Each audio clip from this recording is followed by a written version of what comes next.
Hello everyone and welcome to another video. How is everyone doing and how is your start of the week? In today's video we have a very nice game to share with you. In this game we will lose from the start, every gank will be bad and most likely the team will be ready to surrender at any given moment. But we will manage to create a comeback, and I believe that this game is all about patience and perseverance until you master your champion against all odds. The reason why this gank failed miserably because he wanted me to go first and I wanted him to go first, and this is what happens when the synergy between two laners or two players is almost non-existent. Started blaming, insulting, we need to move on. Now the reason why I went to gank bot side, because whenever you spend your first gank on top lane, the enemy jungler will try to invade.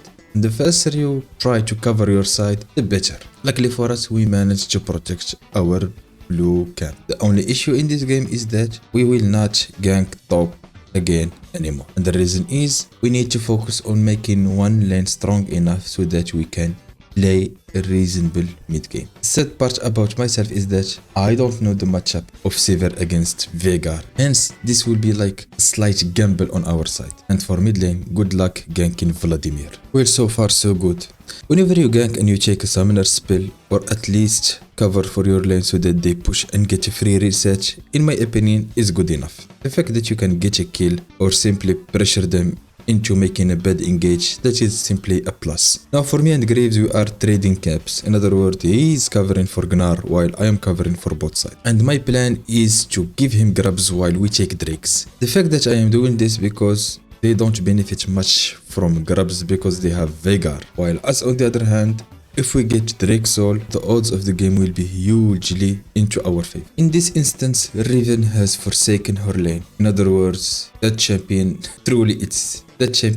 really represents the lore. She forsake her home and started roaming the map, trying to make something happen. While us on the other hand, we are still sticking to our plan, and that is to make bot lane a monster. Now of course, Graves, for some unknown reason, decided to come to his red. This is a huge mistake because I have the vision advantage and I am also one level ahead. Of course, Bard and Volibear are two different champions. One likes to stay in lane, stack farm, get as much AP as possible, while the other roam the map, collect his chimes or whatever they call. Hence the odds of Volibear being left alone in lane is very high. Here we made a slight mistake. Well, I wanted to take aggro, but the play didn't go according to the plan. I took like 2 shots and they didn't kill him in time since I didn't have my ultimate, and the poor Sivir took the blame for that dive. But still, one gank is not enough. We need to gank them as much as possible because nothing can stop us from doing that. Hence we need to push our advantage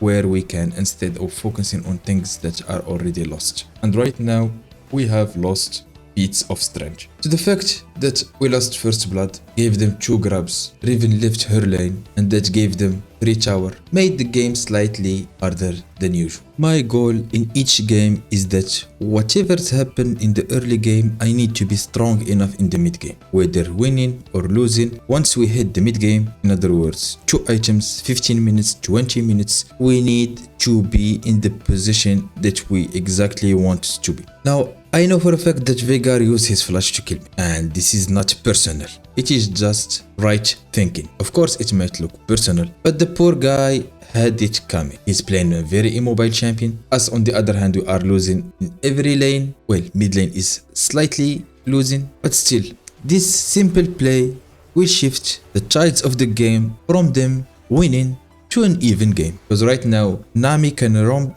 the map, Sivir can free push all game, while us on the other hand, we have finished Riftmaker. Of course, this item changes Volibear completely. You go from a bruiser to a monster, because this item gives you everything that you need in a fight. You get spell vamp, you get ramping damage, you get AP, health and cooldown. The only thing that you don't get is movement speed, but lately I believe that having a lot of movement speed which make you a reckless player, so taking that away from the equation will give you some leeway to be a little bit patient and to see what's happening in the game instead of running people down all game long. Since this is the start of the season, we are still used to the old timers. The moment I saw Volibear on the sideline, I thought, well, it is 18 minutes. We make power play with Herald here and get 2 towers, we will set up for Baron. The sad part, there is no Baron at 20 minutes. But still, the play was good enough for us to push and pressure, while the enemy team are still trying to play the laning phase. Of course, at this stage we are reaching 3 drakes, so this will most likely be a soul game, and once we get that, our odds of winning the game will skyrocket. I believe on Volibear, having soul will convert your winnings to 90% or 80% depending on what soul you get. But still, soul drake is a permanent buff that is very strong. Even though that Attakhan is up, I made sure to wait for 50 gold because I really need Fimbulwinter. The shield is very strong, and I even took the rune. Whenever there is healing support on your team, Soraka, Nami, Sona, just take Revitalize, otherwise you can go for Overgrowth. The only threat in this game is that Gnar will end the game with the bug. Other than that, it is almost impossible for us to lose in a team fight. That is why you need to make sure to pressure each objective into a fight. The objective in itself is not important, but the fight is what matters. We need to keep them where they are weak. In other words, whenever we are around an objective, we shouldn't finish the objective. Rather start a fight and try to win that fight. Because if you do that, they can't go and pressure for a push to end the game. I believe Gnar knows that his odds of winning are by split pushing, while his team are trying to force him into grouping to win a losing game. And remember, we started this game by losing a lot and we kept losing until the mid game, so I believe Riot's plan that early game is now meaningless is successful because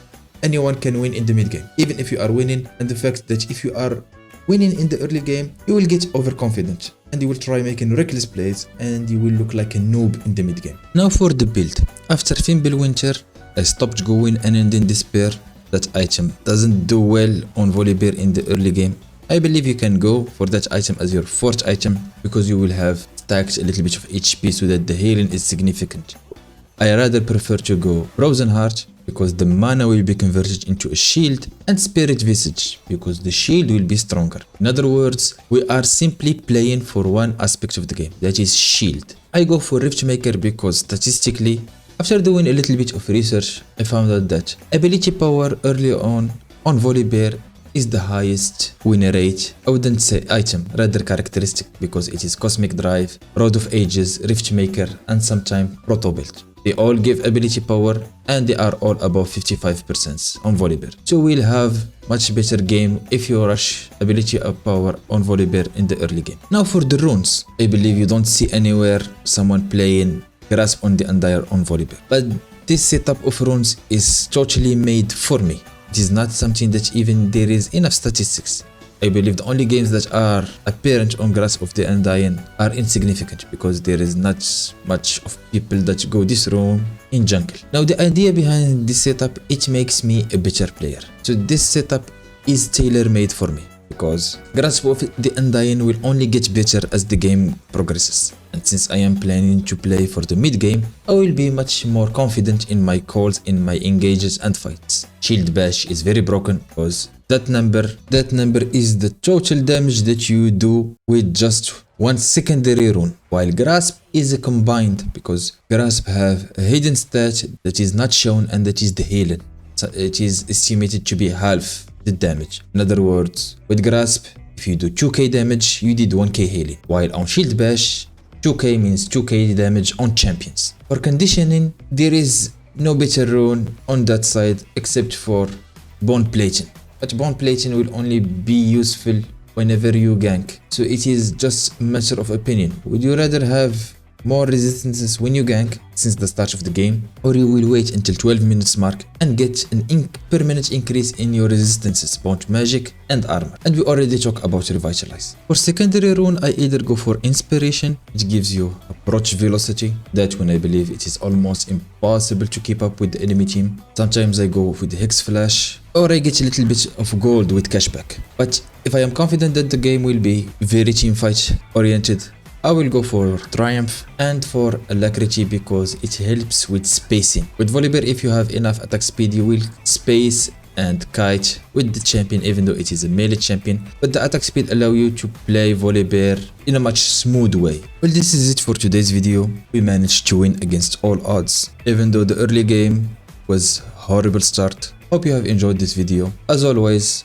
until the next one, take care everyone and peace.